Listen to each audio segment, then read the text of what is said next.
Organisation जहां पर product एक से ज्यादा है, प्रोडक्ट 2 भी हो सकते हैं, 3 भी, 4 भी, जितने प्रोडक्ट उसके अंडर में उतने ही टाइप के डिपार्टमेंट। अब मान लो हमारे पास 2 प्रोडक्ट है, एक मेटल का और एक प्लास्टिक का। हम मेटल और प्लास्टिक दोनों में काम कर रहे हैं। अब मेटल फॉर एग्जांपल, एक एग्जांपल और ले लेते हैं। मान लो आपकी फैक्ट्री है, फैक्ट्री के अंदर आप साइकिल भी बना रहे हो और कार भी बना रहे हो, तो साइकिल के डिपार्टमेंट अलग रहेंगे, कार के डिपार्टमेंट अलग रहने वाले हैं। तो साइकिल और कार के डिपार्टमेंट क्योंकि आपको अलग अलग बनाने पड़ रहे हैं, तो इसलिए हम उसको बोलेंगे डिविजनल ऑर्गेनाइजेशन। तो यही एग्जांपल इन्होंने यहां पे दिया हुआ है। मेटल के अंदर 4 डिपार्टमेंट, 1 2 3 4। इसी तरह प्लास्टिक के अंडर में भी 4 डिपार्टमेंट, 1 2 3 4। तो जब हम डिपार्टमेंट प्रोडक्ट के अकॉर्डिंग बनाते हैं तो ऐसा समझ लो कि वो क्या हो गया, डिविजनल ऑर्गेनाइजेशन। अब हम डिविजनल ऑर्गेनाइजेशन को थोड़ा डिटेल में स्टडी कर लेते हैं। देखो, पहला एडवांटेज, एडवांटेज इसके अंदर क्या है, जब आपने डिपार्टमेंट दोनों के अलग अलग बनाई दिए, पहला प्रोडक्ट दूसरा प्रोडक्ट, प्रोडक्ट 1 प्रोडक्ट 2, प्रोडक्ट 1 के अंदर डिपार्टमेंट अलग, प्रोडक्ट 2 के डिपार्टमेंट अलग। तो अब आप सोचकर देखिए, ये पहला प्रोडक्ट, ये दूसरा प्रोडक्ट, दोनों प्रोडक्ट के डिपार्टमेंट अलग अलग हैं। तो इस प्रोडक्ट से रिलेटेड अगर आपको कोई डिसीजन लेना है तो आप आसानी से ले लोगे, उनसे पूछने की जरूरत है नहीं है। तो इसलिए डिसीजन लेना बहुत आसान होता है। दूसरी बात, इजी एक्सपेंशन। अगर आपको अपने बिजनेस को बड़ा करना है, मान लो आप एक तीसरा प्रोडक्ट और लेकर आ जाओ, तो आप प्रोडक्ट लेकर आओ, उसके नीचे डिपार्टमेंट और बना दो, तो बिजनेस को एक्सपेंड करना, उसकी ग्रोथ करना बहुत आसान है। तीसरी बात, रिजल्ट एक्सेस। आपको बहुत आसानी से पता लग जाता है यहां वाले प्रोडक्ट से रिजल्ट कैसे आ रहे हैं, यहां वाले प्रोडक्ट्स के आपको रिजल्ट अच्छे आ रहे हैं या नहीं आ रहे हैं, या यहां वाले प्रोडक्ट के रिजल्ट। मतलब अगर आपको परिणामों के बारे में पता चलाना है, रिजल्ट के बारे में पता करना है, तो रिजल्ट्स को एक्सेस करना आपके लिए बहुत आसान हो जाता है।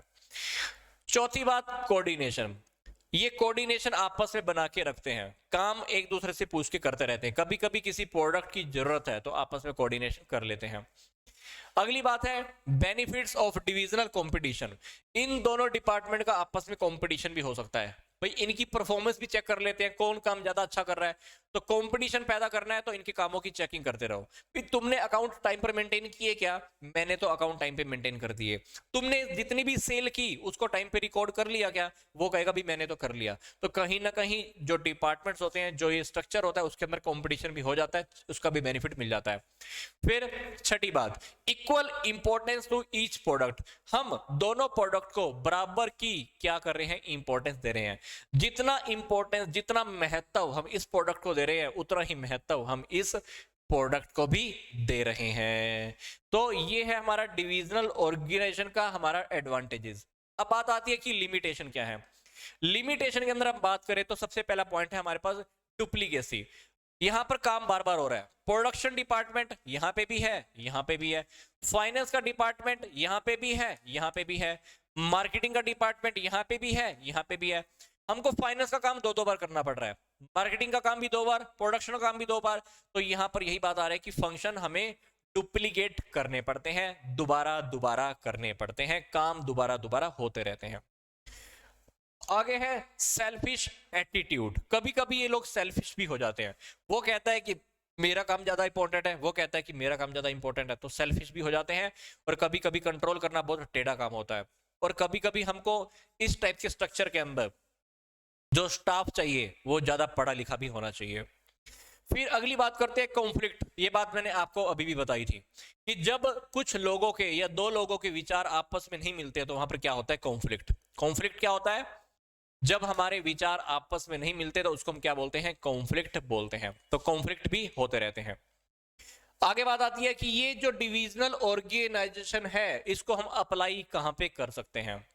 पहली बात, जब हमारे पास प्रोडक्ट एक से ज्यादा है, जब हमारे पास काफी सारी काम करने की मेथड्स हैं, टेक्निक्स हैं। तीसरी बात, जहां पर फर्म का साइज बहुत बड़ा है तो वहां पर डिविजनल ऑर्गेनाइजेशन आप अप्लाई कर दो।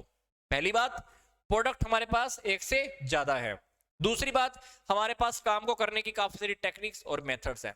तीसरी बात, फर्म आपकी बड़ी है तो वहां पर आपका डिविजनल और ऑर्गेनाइजेशन अप्लाई करना बहुत इजी है, कर ही दो।